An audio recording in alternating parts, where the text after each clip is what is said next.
Take a look at my NX69. It is all banana-like right now. That means I have been trying my very best to kill the Hummingbird V4, but I failed to do so. And also, welcome Newbeedrone to Malaysia. Finally, I can get my hands on your product because I am an impulsive buyer, and for me to wait for shipment, yeah, I might just cancel my plan. So welcome Newbeedrone and welcome my buddies to the studio. I've actually set up the whole studio with my buddy Glenn, and usually this place is for work only, but it's end of the year and it's Christmas! So, Merry Christmas to all of you, my buddies. I hope you have a fun time celebrating Christmas and also welcoming 2026. And of course, we will be flying the whole track with the Hummingbird V4 in a bit. After I tell you guys what I really feel about the Hummingbird V4. Yes, I might be a bit late, but this is a long-term review from myself, not an in-depth, because you can look at whatever that comes with it from all the other reviewers out there. But myself, I'm just gonna be honestly telling you guys what I felt when I received this. The first thing is, I felt disappointed. Why did they send me the Hummingbird V4 but not the RS? Maybe I can't race. But after flying this guy for 2 months, I will say that I love it because of its durability. Now, when I received the Hummingbird V4 from Newbeedrone, I was quite skeptical about the whole thing after looking at it, because I was seeing that most of the 65mm and 75mm whoop these days is very performance oriented.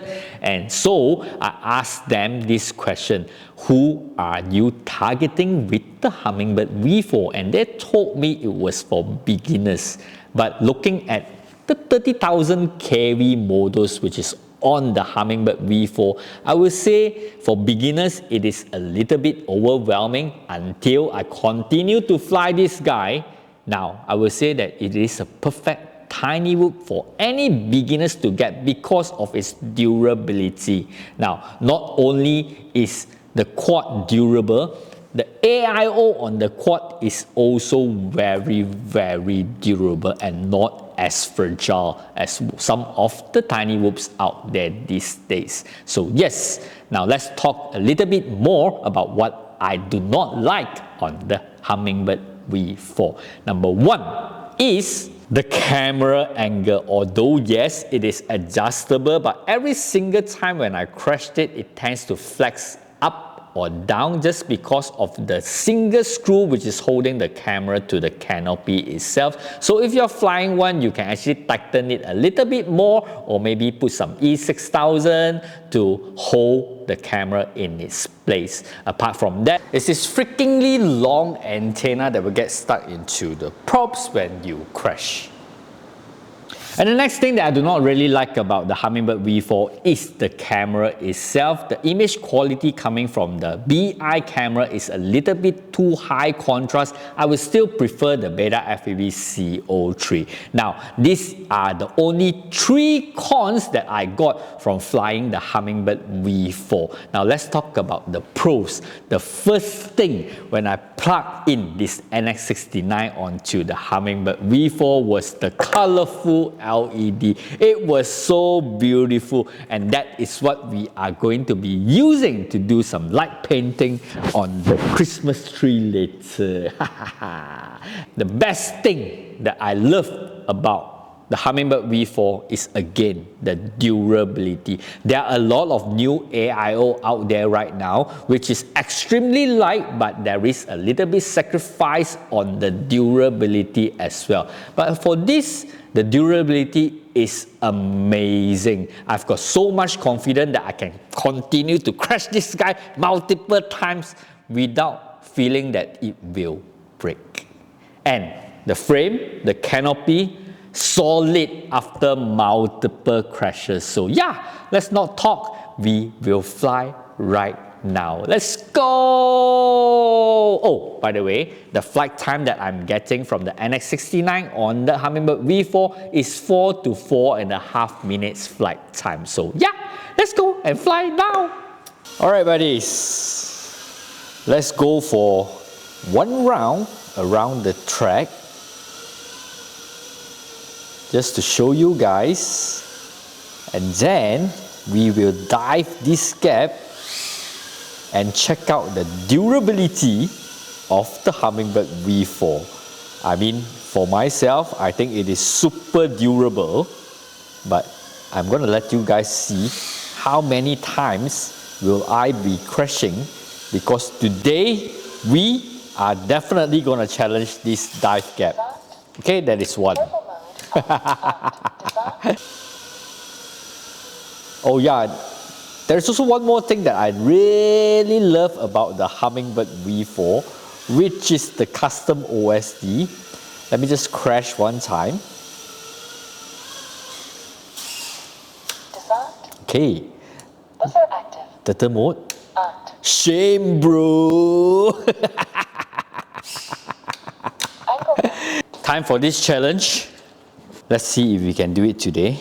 And this way, you can actually see how durable is the V4. Oh shit. Angle mode, design, turtle mode on, design. Okay, I'm stuck there. Let's get this out. Ah.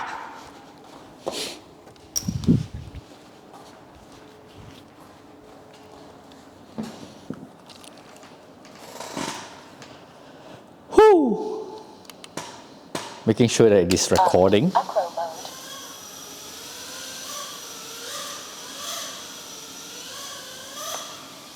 Oh shit, we nearly got it.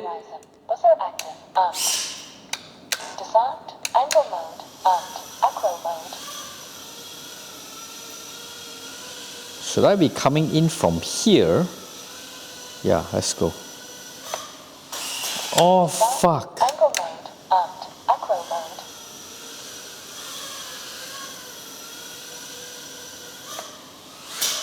Disarmed, flight mode horizon, My catch, it is too late. Oh fuck. angle mode, turtle mode on, buzzer active, disarmed, acro mode. Cool down, cool down, cool down, cool down, cool down.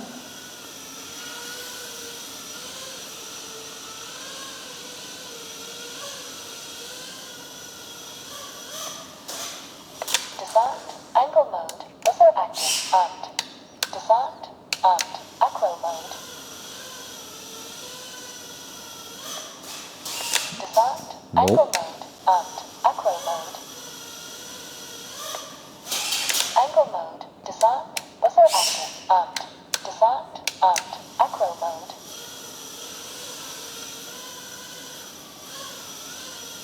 Yeah, I think I should be coming in from this side, it should be better. Oh, late catch. Horizon, acro mode. Oh, Angle mode, buzzer active, disarmed, acro mode.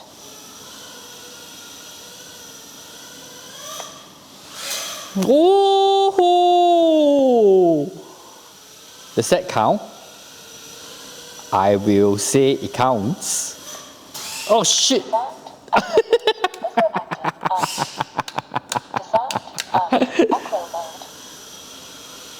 Have I proven enough for you guys? Oh shit, that was a hard hit. Flight mode horizon, acro mode.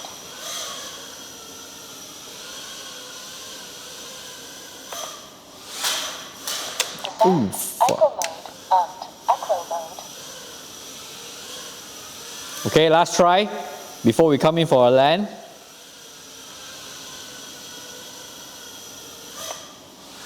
Oh damn! Buzzer active, angle mode, disarmed, acro mode. Let's do a smooth one.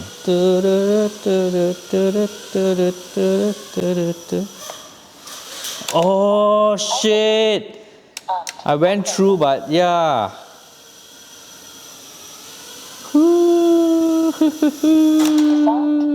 So now you know it is. Where am I? Yeah, here. This is super durable.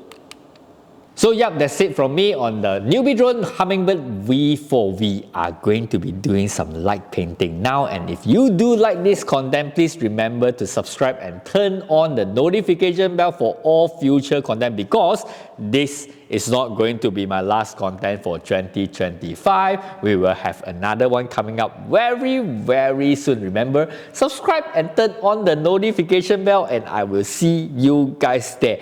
And Happy New Year, Merry Christmas, bye bye!